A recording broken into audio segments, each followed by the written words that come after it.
Hey guys, I just bought this 2000 Mitsubishi Eclipse GT, and it is probably one of the more hated cars to come out in the last 20 years, but I don't think it deserves all the hate that it's getting, and I'm going to tell you why.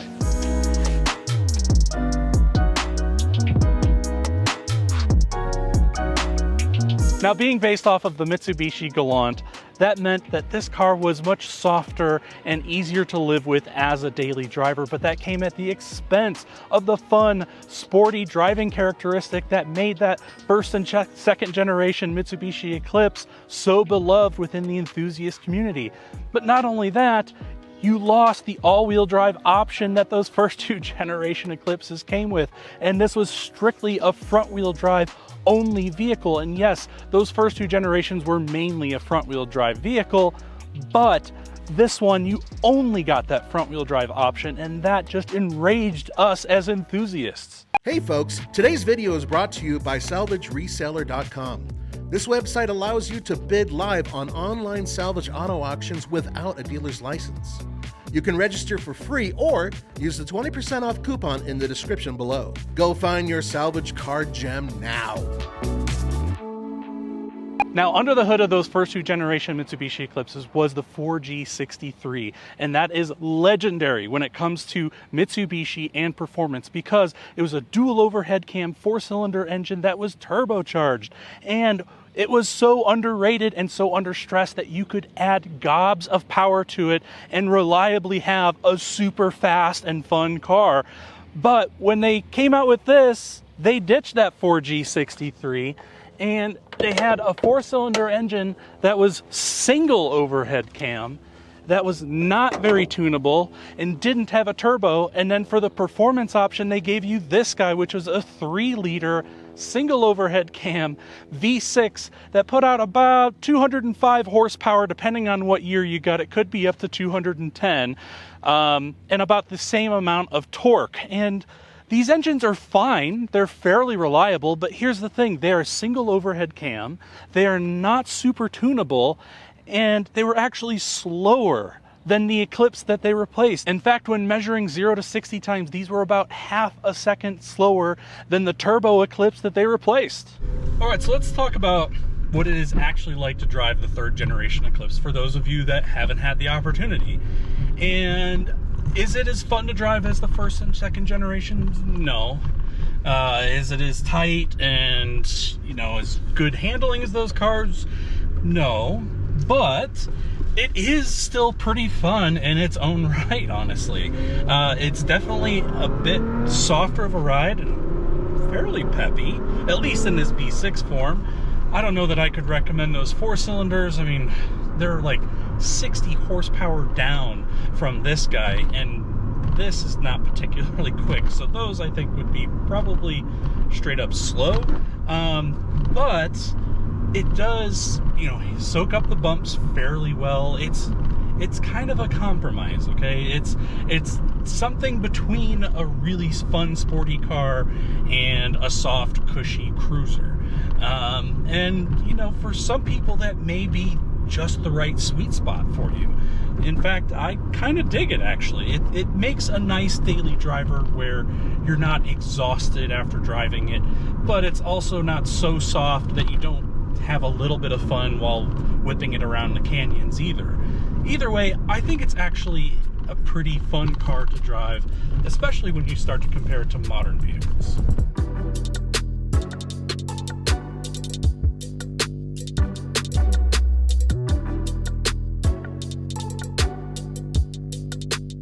Now, although I've been telling you why this car has been getting so much hate, here's where I'm going to pivot a little bit and tell you why you should reconsider this generation of the Mitsubishi Eclipse. And the first thing is because of the styling. I think that they hit this styling out of the park. This car looks fantastic. Now, they came out with a concept car in 1998, and everybody loved it. Everybody was glomming onto how great it looked and how amazing it looked. And if you look at the concept car versus what they actually came out with, I think they actually did a really good job of carrying over everything that made that car look fantastic. And I do think that this design has aged really, really well over time. It is a very simple, clean design that is not super busy, and I think it's just elegant and will only get better with age.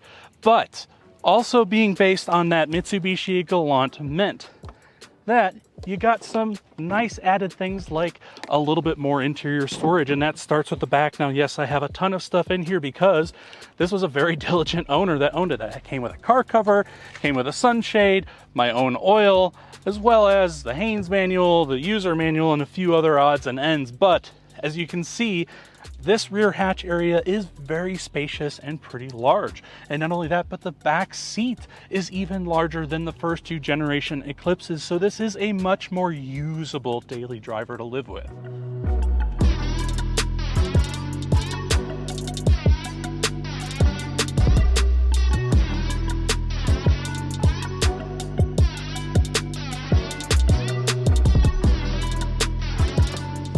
Now on the interior of this Eclipse, I will say, for a small sporty car, it's actually pretty comfortable. It is very basic. I mean, you know, that's basically the generation, right? This was the late 90s, early 2000s when this came out, and everything was basic back then. You do have a very basic analog gauge set, a really nice steering wheel. Now I think this one's got some aftermarket, I don't know if this is real leather or rubber thing going around it, but it's actually pretty nice to hold. And then on the center stack, this screen actually is for your radio and your clock, because the radio down here actually has no screen at all.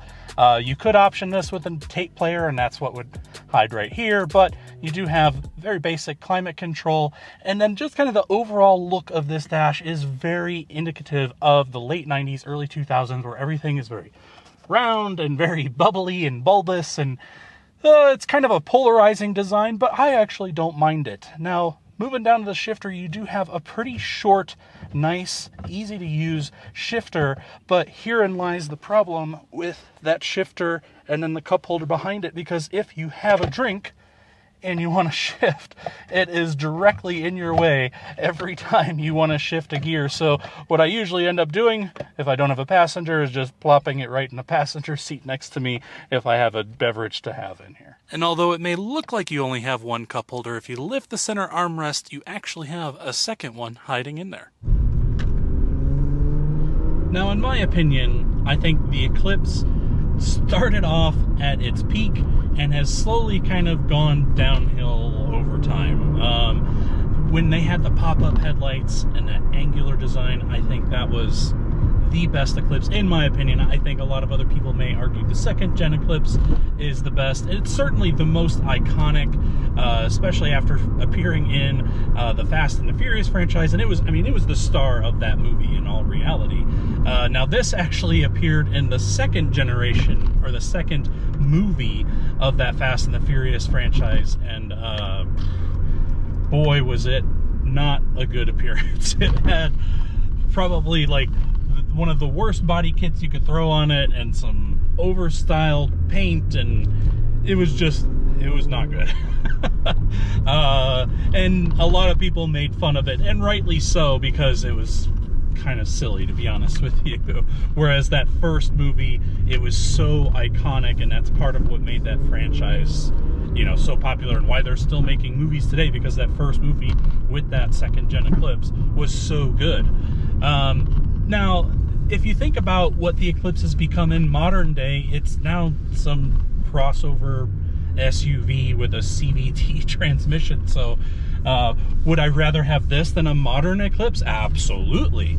And I do think that if you compare it to the 4th generation Eclipse, although those are quicker, I think that these look way better and are going to age way better over time. So, you know, it's a pretty good generation to own. They're probably currently the cheapest one to be able to buy, and for that reason, I think you should go get one.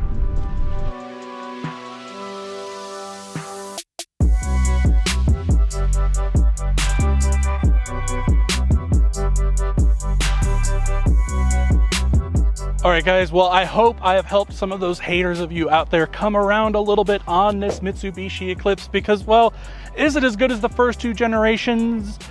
Probably not, as far as at least an enthusiast standpoint goes, but I do think that is a great car to have for the price because I bought this for about $2,300.